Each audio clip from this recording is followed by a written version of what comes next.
this series, we've been exploring the indelible impacts of redlining on Chicago's Black community. And there are obvious long-term effects on Black Chicagoans from redlining, like theft of generational equity or once beautiful, bustling Black neighborhoods seeing gradual but steady divestment over time.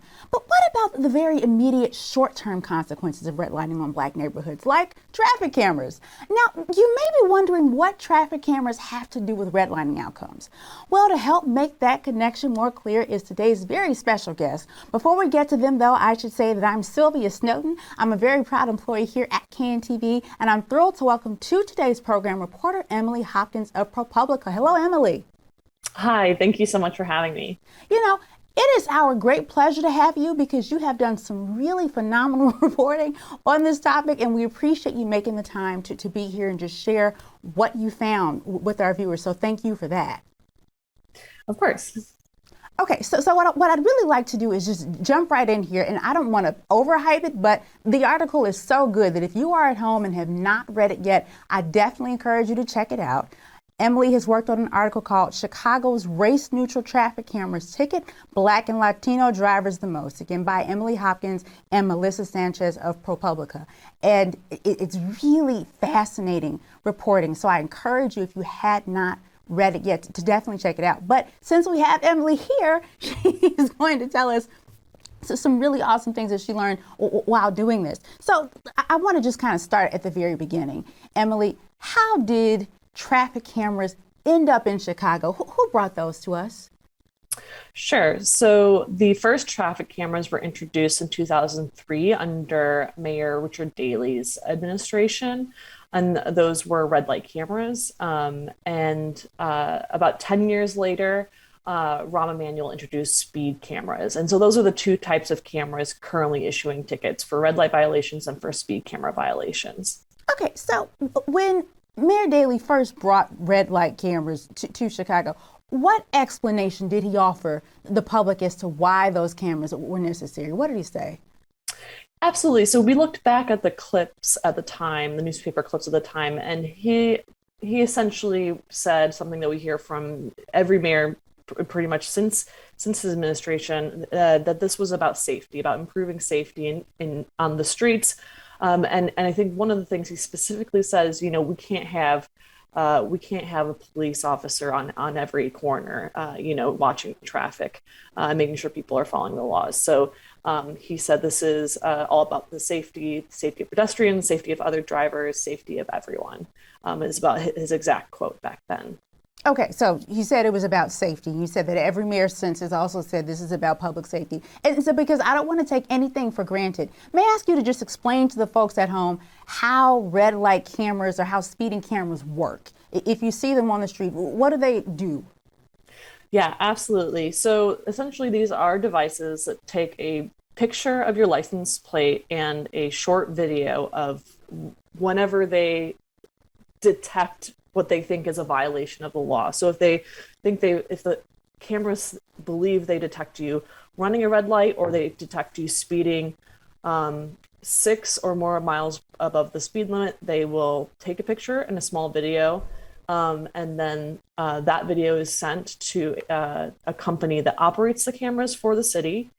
That company will review the footage, and then if they have determined that the law was in fact broken, they send that information to the city, and the city issues a ticket by mail.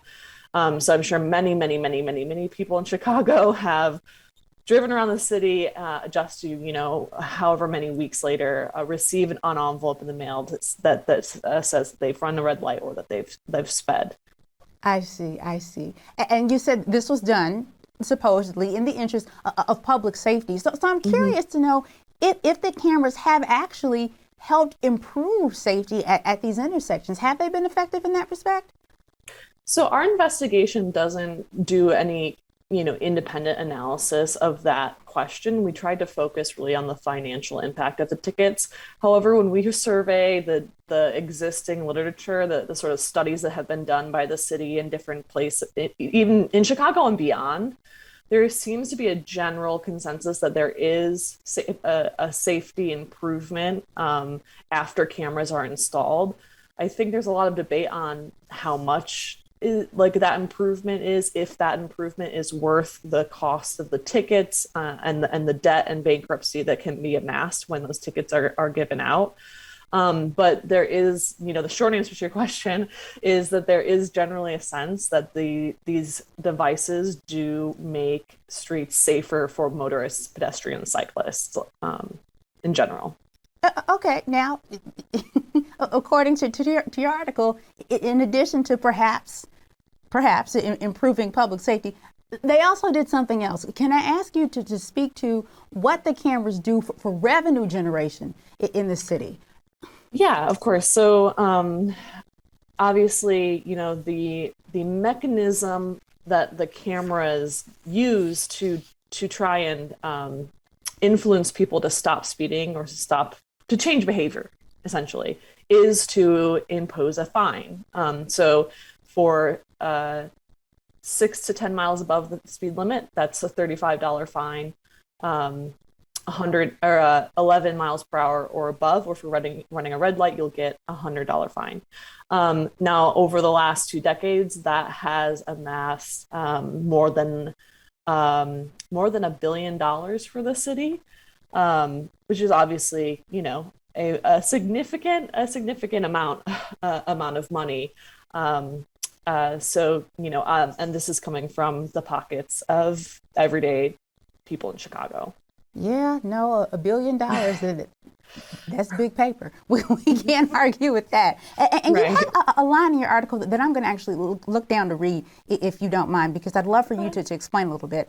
It says, but for all of their safety benefits, the hundreds of cameras that dot the city and generate tens of millions of dollars a year for City Hall have come at a steep cost for motorists from the city's Black and Latino neighborhoods. Tell me more about that. Yeah, so what we found was that the households in majority Latino and Black neighborhoods were getting a much higher rate of ticketing than households in majority white neighborhoods. And to break that down just a little bit, what we mean by that is when we tried to look at the racial impacts and disparity of the ticketing programs. But the tickets themselves aren't linked to the race of the motorist. So we combined the city's ticketing data with census data. And because, as you know, Chicago is so segregated, we could make some assumptions about if a neighborhood was a majority white, Black, or Latino neighborhood, what was likely the race of the driver. And we're not the first, people to do this. The other folks have taken this approach as well.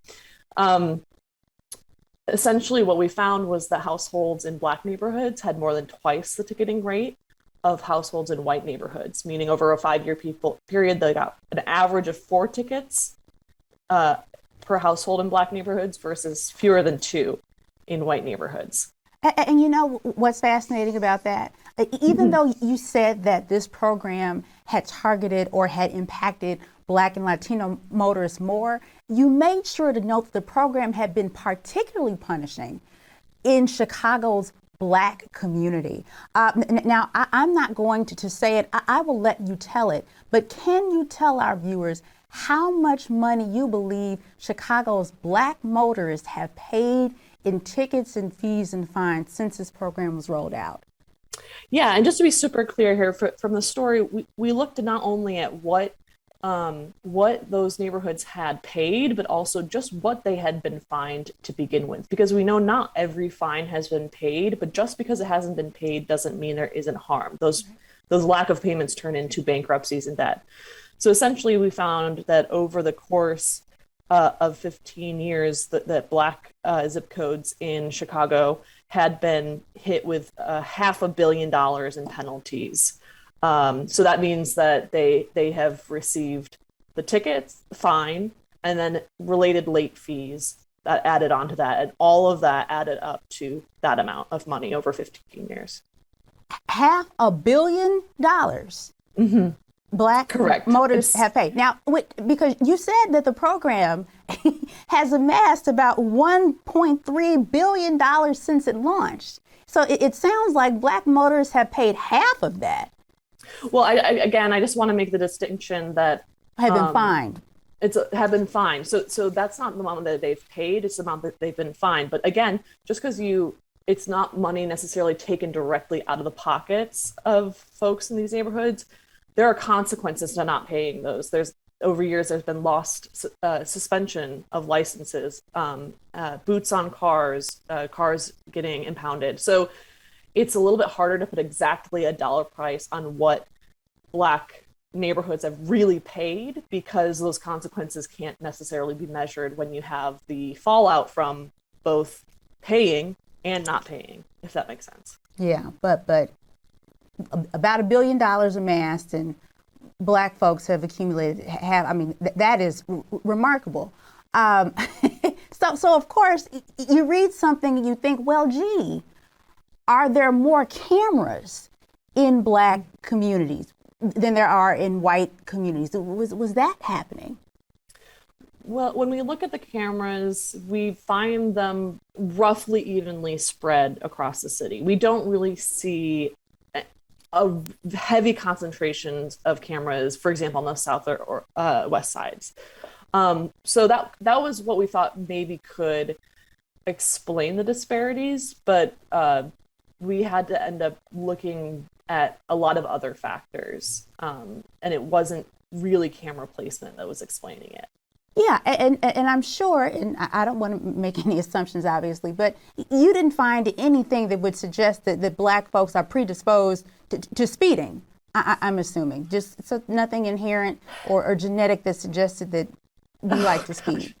No, and so I think it's really important, and unfortunately, we did get the some of that very toxic response to our reporting. But I want to be really clear here that the cameras, there's not enough cameras to really make any kind of claims about who speeds or runs red lights the most.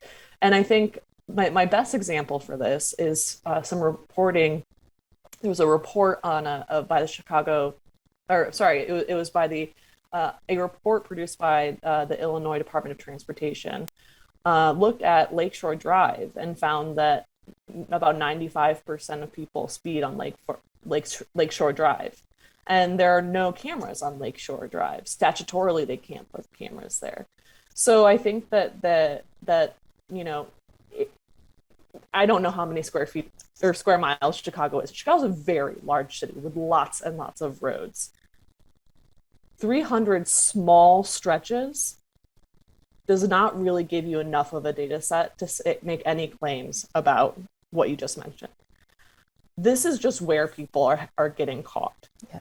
And so we looked at where people are getting caught, and we tried to understand what about these places may influence someone's driving. Excellent. And that's when we get into the infrastructure. Yes. I want to stay right there. So, because I'd love for you to talk now about what it was about neighborhoods that were most likely to be Black that seemed to lend itself to people in that area getting hit with these speeding and red light tickets. Tell me some of what you discovered.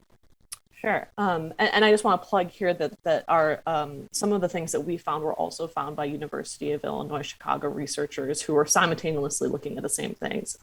So they did really great work, and I just want to plug them because they did great work. But some of the things we found, we talked to experts from transportation, engineering, and infrastructure, and what we know is that wider streets with long stretches of straight wide streets with few red lights make it really easy to speed.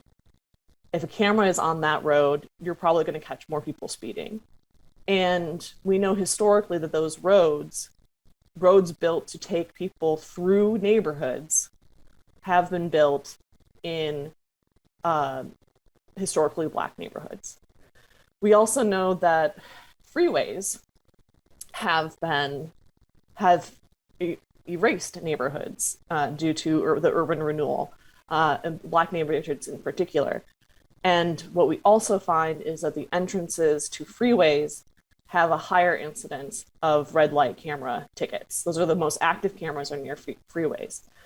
So when we start to add all of these different individual components together, we see maybe, okay, it's one thing to have them evenly spaced across the city, but are they also evenly placed in the same types of infrastructure across the city?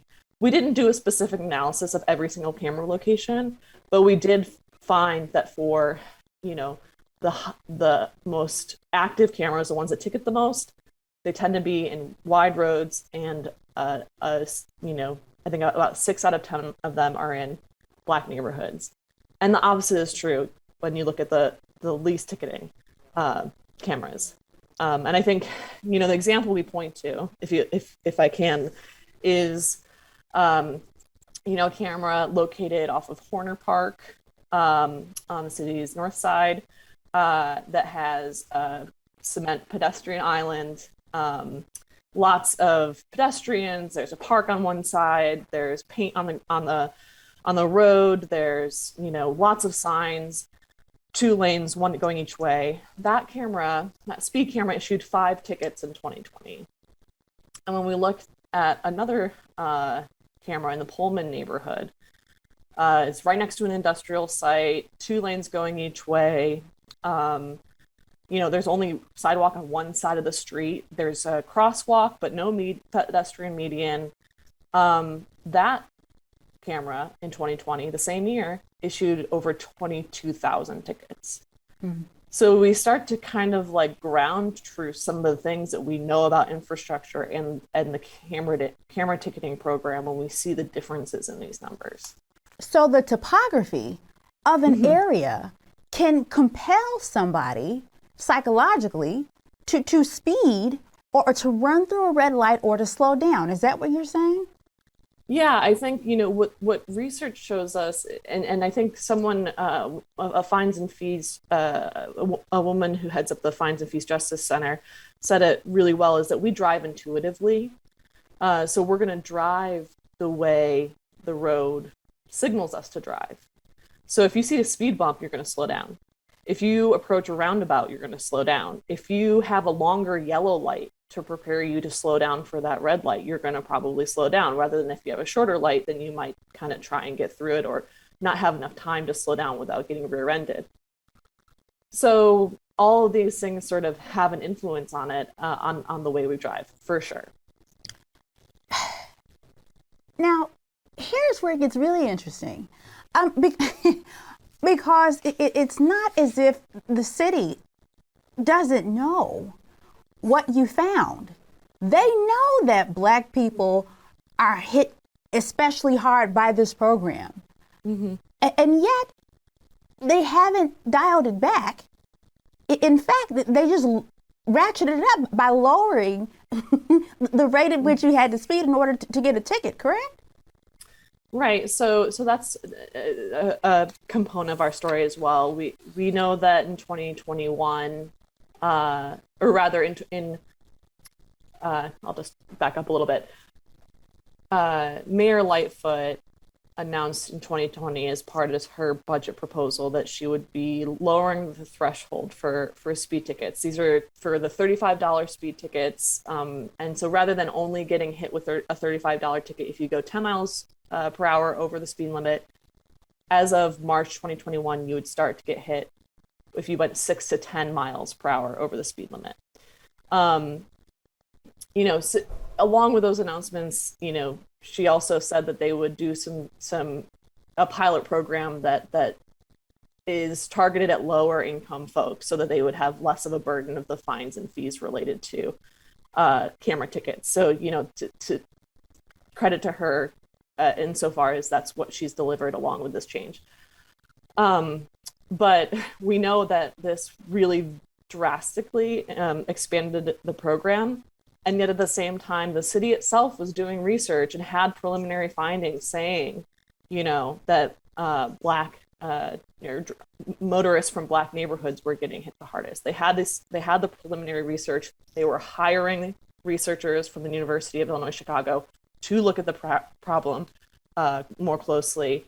And you know, even with the publication of that research that very clearly, you know, echoes or corresponds with our findings as well, they've said that they are not going to reduce the camera program. They're not going At this time, they're not considering moving cameras that maybe don't have evidence that they improve safety, but issue a lot of tickets. They've made no commitment to actually changing the program outside of this pilot program that will hopefully make the financial burden less on lower income folks.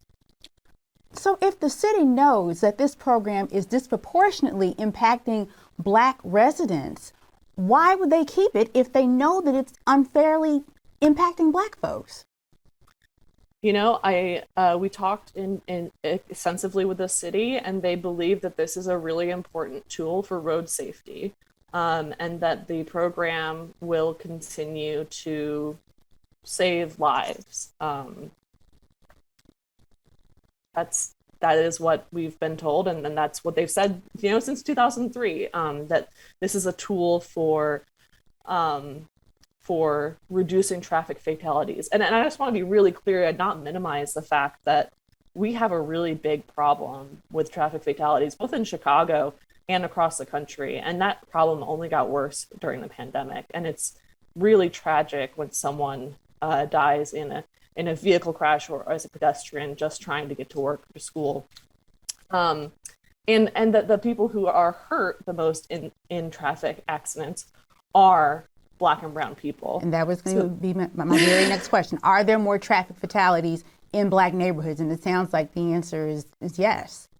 We can even say more, you know, we can even say that the victims of these serious and fatal crashes are much, the rate of those among Black people in Chicago and Hispanic people in Chicago is much higher than for white people in Chicago. But what I think one of the things that we, you know, present in our article, and we ask the city, and many, both the city and transit activists and people who are for the cameras and against the cameras, all agree that the solution to both the fatality issue and the fines and fees issues is to fix the underlying infrastructure and to make the roads themselves safer.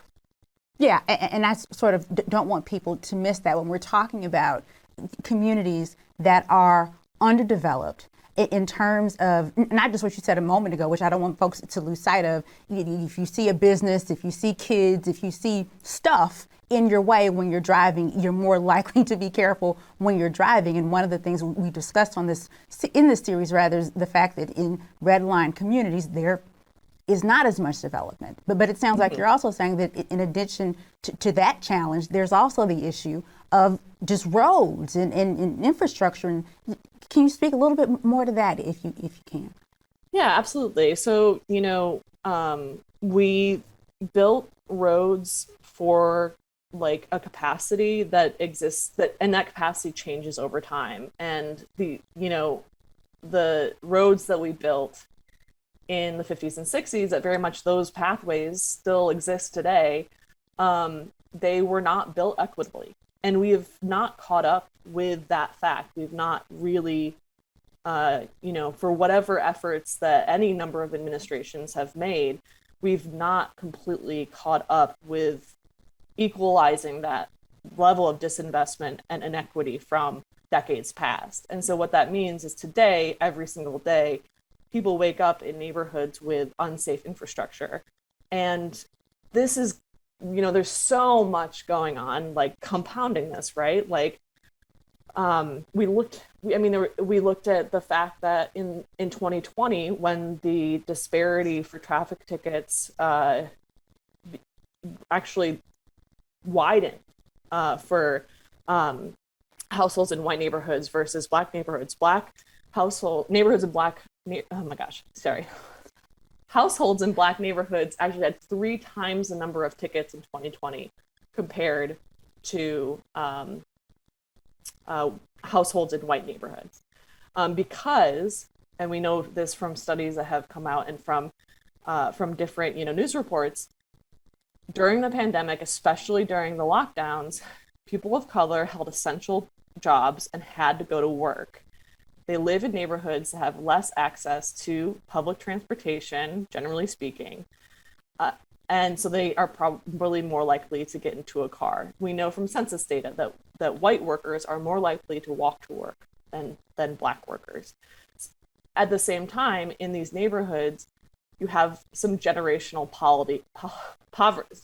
Sorry, I'm getting a little worked up because I'm like, this is such an important issue. At the same time, in these neighborhoods, you have generational poverty, and that has contributed to the fact that maybe you don't have as much access to a vehicle, so you have to walk places. And because of the disinvestment in your neighborhood, those places, pharmacies, grocery stores, etc., are either far enough away that you have to figure out how to get there in a car, or you're walking there, meaning you're walking farther and more exposed to traffic violence, especially if your neighborhood doesn't have pedestrian infrastructure to keep you safe. So we get into this whole system of things that exposes people to the cameras because they have to drive more, because they can't do their jobs at home, or they have to drive further to get to their jobs. And then also some, like, the lack of access to resources, putting them into pedestrian situations that are unsafe because they don't have the infrastructure to keep pedestrians safe, to slow traffic down where there are pedestrians, etc. So, I mean, I'm speaking in very broad strokes here, but I think this is generally what we're grappling with when we look at our cities today. Okay, and did the city indicate that there are any plans to improve some of the infrastructure in these communities that have been neglected in this way for such a long period of time? Absolutely, and I can't speak to specifics off the top of my head, but several of their plans outline, improvements to crosswalks, additional and improved sidewalks, increasing the number of bike lanes across the city, and especially in neighborhoods that have previously been neglected for this infrastructure. So that's sort of all part of the city's Vision Zero plan. So I do think that they are hoping that they can achieve an even greater decrease in traffic fatalities through these infrastructure improvements, while at the same time they maintain the cameras are an important tool for them to do the same. I see. Well, with that, Emily Hopkins of ProPublica, we thank you so much for being here today and sharing this with us. We really do appreciate it. Yes, thank you so much. I appreciate it. Awesome. And to everybody at home, we appreciate you too. Please continue to join us for Red Lines and Black Lives. There is so much more to come. I encourage you to watch this space. Tons more information that you will not see on any other network. That much I guarantee you. Thanks so much. Hang out with us again and have a fantastic rest of the day.